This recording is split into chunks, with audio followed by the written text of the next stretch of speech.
there, it's Beth from scrappingwonders.com, and I am up today with our Inspired by Famous Artist video with a lovely, lovely group of ladies. And I'm not going to mention their names because I will be sure to miss somebody, but I will leave a link below to their videos for you. I'm sure you've seen us before and around YouTube.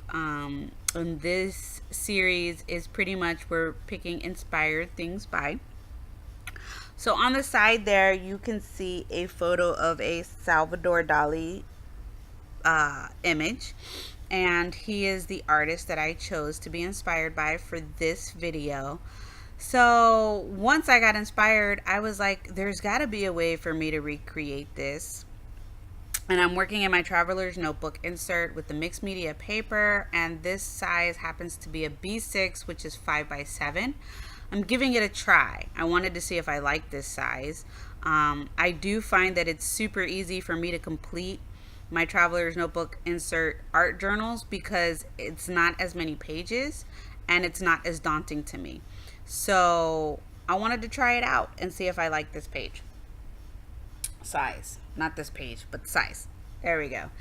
Anyways, what you see me doing is I'm using my Jane Davenport mermaid markers, and if you don't have these yet, you should like run to the store and grab them. They're amazing, and when you use the coupon at Michael's, they're not as pricey as people think they are. And I'm just trying to recreate the colors to the best of my ability with these markers that you can see in the Salvador Dali picture.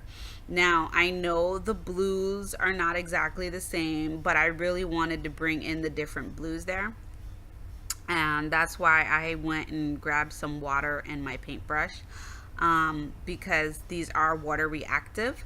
So when you add water to them, you can get different variations of color and you can really blend them out more. So you're gonna see that here with the sky of me blending all of this a lot better. And I'm super, super, super, super happy. Do you get it? I'm super happy with the way that this part of the project turned out. I'm actually pretty happy with the entire art journal layout. I didn't think at first that I was gonna be able to do this, and I did with the materials that I have. And I'm happy with the way it turned out. You know I just recently did a video on YouTube that I was not happy at all with the way it turned out. So I'm really happy with this. And you can see me blending these markers out more with the water, and they just look so lovely. I don't know. It was hard for me to know when to stop. I will tell you that. I had a hard time stopping. And there's a part of me that wished that I had put some tape down the seam because it did get fairly wet. I was actually really shocked and excited that it didn't leak through as much as I thought it did.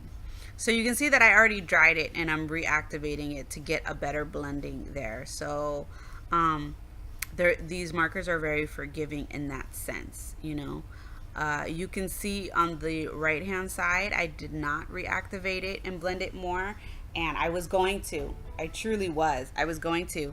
You see, I was thinking about it, but I had to know when to stop, and that's the thing. You gotta know when to stop. So there I was checking, and then I just have 2 pieces of wax paper because I don't have a craft mat made for myself. I keep selling them to my lovely customers and I'm not complaining, but I have yet to make a craft mat in the B6 size for myself. So I just stuck some wax paper between my pages so that it wouldn't leak through, which is a great tip. I mean, the wax paper, it protects everything and it's cheap. So now this is a Heidi Swap screen print, which is like a stencil, but it's different, and usually you can get a better texture. I wish I had used a heavy body acrylic paint as opposed to this liquid acrylic paint, and I would have gotten more texture through that screen print and it wouldn't have bled through as much either. Also, I believe my right side of my page was not dry enough and it needed to be drier so that it wouldn't have gotten stuck. Now I'm using some golden heavy body paint in red because now I have to recreate that rose, right? And I cannot draw a rose for the life of me. I have tried so many times and it just never seems to work out for me. So I'm recreating it with this stencil and my finger. And I had thought about using a sponge, but I have more control with my finger. And I really didn't want anything to seep out. I wanted this to be the rose. Also, I didn't want to get the leaves.